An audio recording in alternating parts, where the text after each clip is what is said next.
Here is the perfect example. God gave us the perfect example, Jesus Christ. You have already recognized that you sometimes live below God's ideal planted inside you. This ideal, God's design for living, is mentioned all through the Bible. But the best place to see God's ideal is neither within you nor in a book. The best illustration of God's ideal is a person named Jesus, who lives about 2,000 years ago. Many people have been like God in one way or another, but Jesus was God.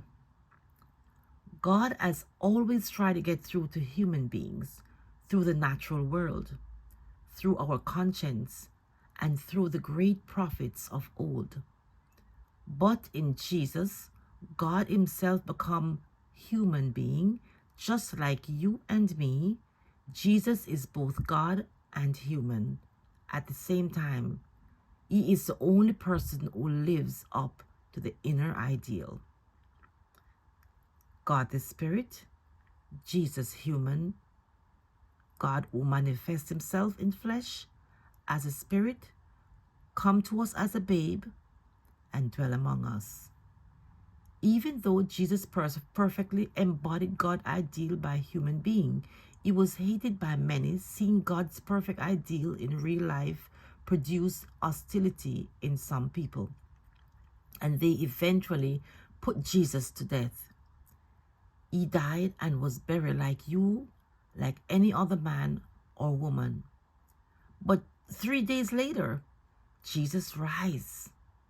God raised Jesus from the dead. He appeared to hundreds of people before returning to God. These followers believed in Jesus so strongly that they were willing to put to death rather than denying these facts. After Jesus returned to heaven, God's Spirit came upon the group of followers he had left behind. The Spirit of Jesus, is still here today. This is the Spirit that is with you right now. The inner ideal yearns for the Spirit to come into your life and become an ally, and changing you in the person you really want to be. But God's Spirit is not pushy. The Spirit will not force himself into your life. You must receive the Spirit personally. It is a decision only you can make.